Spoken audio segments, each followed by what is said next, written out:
नमस्कार सांग माने मु शुभ आपण मानक स्वागत करुच्ची गोटे नुआ भिडियो रे एवं गोटे नुआ रेसिपी रे सांग माने भिडियो जदि भल लागुची भिडियो को लाइक शेयर करबा सहित चैनल रे जदि नुआ अछंती तबे चैनल को सब्सक्राइब कर दियंतु।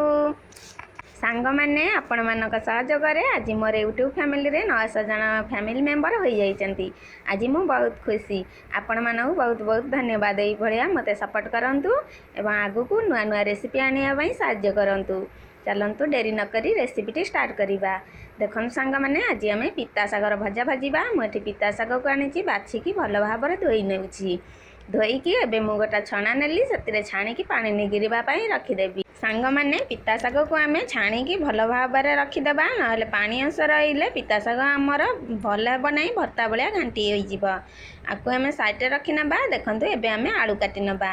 मु गोटे आलू नेली देखो यहीपरी भाव में पतला पतला करके काटी नेउछि ताकू एबे मु सरू सरू करी जेपरी भजा भजा है सेपरी काटिदेवी। काटिकी ताकू मु एबे टिक टिक करके आलू गुराक काटिदेवी। आम सागरे पकेइबा ए साग बेसी समय सीझे नहीं से छोट छोट करके आलू को काटी नेबा। देखंतु सांग माने मुझे दुईटी आलू को यहीपरी भाव में काटी नेली ताकू मु भल भाव में धोई नहीं आसिली। आम जो भी परिवार रांधिबा ए सब आम भल भाव में धोइबा उचित कारण खाद्य ही सुरक्षित करे जीवन को। देखंतु एबे मु गोटे कढ़ई बसई देली। कढ़ई भल भाव में गरम हो गला 2 चम्मच तेल देदेली से 2टी लंका देदेली।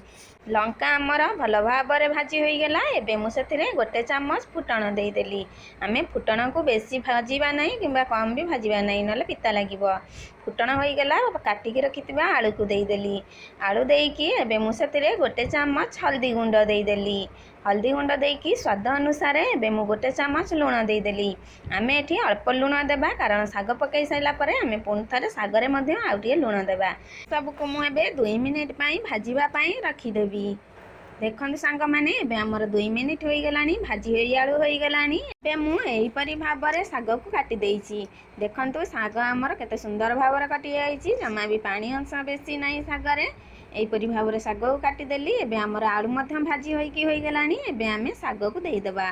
सबुतक साग को देकी एबे मु स्वाद अनुसार 1 चम्मच लुण देदेली। पूर्वर मु लुण देइथिली एबे आमे देखिकी लुण देबा नले पिता सागरे अधिका लुण हेले भल लागिबो नाही। देखंतु लुण देकी मु एबे भल भाव में सब को आउ 2 मिनिट पर्यंत भाजी नेबी। सांग माने मुझे सागरे आलू पकईची आपण मैंने चाहिए खाली साग भाजी पारे। देखंतु सांग माने एबे हमर 2 मिनिट हो गलानी साग केते सुंदर भाव में होई आसिलानी। सांग माने ए साग पिता हेले कौन है किंतु आम देह पाई ए साग बहुत भल। आमको ये साग निहाती करके खाइबा उचित। देखंतु सांग माने पिता साग केते सुंदर भाव में भाजी हो गला। आपण माने एहीपरी भाव में साग भाजिकी खातु। केमिति लागिला मते कमेंट माध्यम रे निश्चिंत जनातु। मोर वीडियो भल लागिले वीडियो को लाइक शेयर करबा सहित चैनल रे जदि नुआ अछंती तबे चैनल को सब्सक्राइब कर दियंतु। नुआ नुआ वीडियो प्रथमे देखिबा पई चैनल रो नोटिफिकेशन बेल आइकन को ऑन कर दियंतु। सांग माने आपण मानक सहयोग रे मोर 900 जन फैमिली मेंबर हो जाइथिबारु आपण मानक पुणी थारे बहुत बहुत धन्यवाद। एमिति आगो को मते सपोर्ट करंतु नुआ नुआ रेसिपी आनिबा पई सहाय्य करंतु। रहुची धन्यवाद।